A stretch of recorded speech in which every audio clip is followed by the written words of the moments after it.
Bonjour à tous, j'espère que vous allez bien.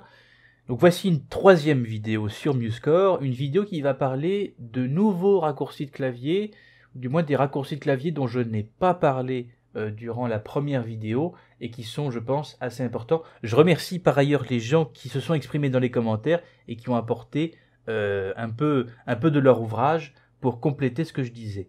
Et justement, il y avait quelqu'un en commentaire qui disait, pour avoir le point sur une note, il suffisait, alors je vais me mettre sur celle-là, de la sélectionner et de faire Shift S. Et Shift S, voilà, ça l'a fait ajouter, et de rappuyer sur Shift S pour l'enlever si l'on le souhaite.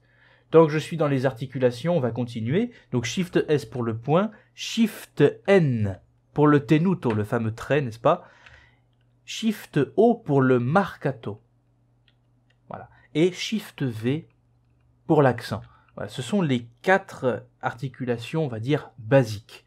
Si je veux renverser la note, je peux faire X, simplement X, comme ceci. Voilà. Et là, je renverse l'orientation de la note.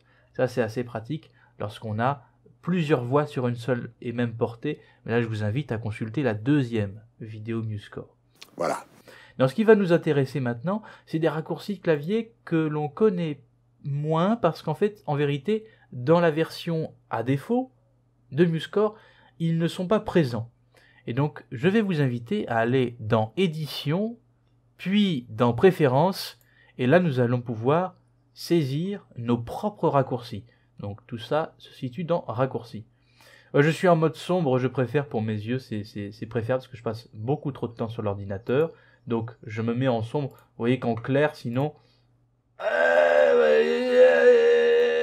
Voilà, merci. Raccourcis, donc. Nous allons dans Raccourcis.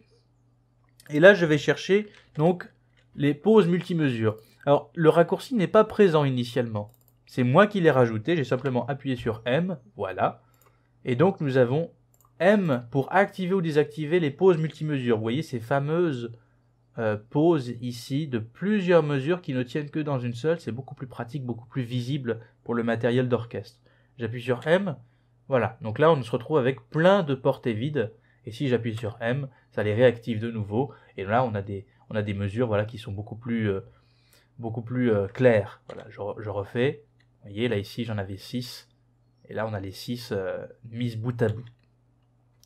Je trouve ça plus pratique que plutôt d'aller dans Style, où là, on a créé des pauses multimesures, où effectivement, devoir aller dans Style, puis dans Partition, puis cocher la case, etc., je trouve ça un peu long, surtout quand on fait de la mise en page, on a besoin d'aller vite, ça peut être assez ennuyeux d'avoir toujours la même chose à faire sans cesse.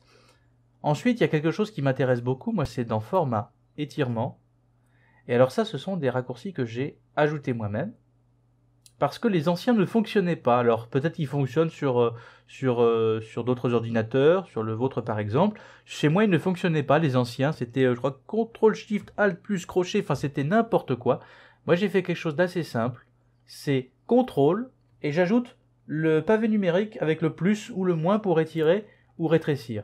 Donc par exemple, si je prends une série de mesures, donc là je clique sur une mesure, et je vais jusque là par exemple, je fais Shift-clic pour que tout soit sélectionné. Bien, je fais CTRL+, voilà, ça allonge en fait la mise en page, et si je fais CTRL-, eh bien ça l'enlève tout simplement. Voilà, je trouve ça beaucoup plus pratique comme ça. Donc comment j'ai fait? Donc je rappelle, on va dans Édition, Préférences, Raccourcis, et là on va tout simplement choisir Étirer. Voilà, et là je fais, voilà, hop là. Voilà. Et la même chose pour rétrécir. Voilà, ici. Tout simplement. À la suite de cette vidéo, je vais faire une série de petites vidéos pour expliquer le travail que vous voyez par exemple ici, qui est un travail assez long et assez précieux en vérité, qui est le travail de matériel d'orchestre.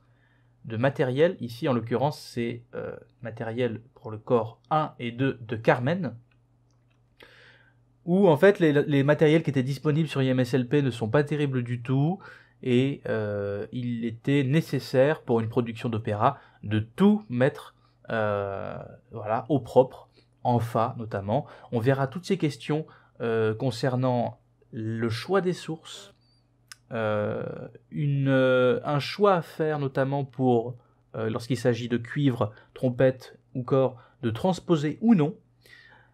Ensuite, de mettre des à-défauts, comme ici vous voyez en petite note, des à-défauts, et tout le problème de mise en page, notamment avec le problème des tournes, pour que les tournes soient faisables pour les instrumentistes, puisqu'il s'agit d'une partition qui sera vraiment utilisée dans une situation de production d'opéra, donc avec très peu de temps pour les répétitions, et surtout une hâte, une réactivité qui doit être vraiment extrêmement présente lorsqu'on est dans la fosse. Voilà, donc cette série va se faire petit à petit.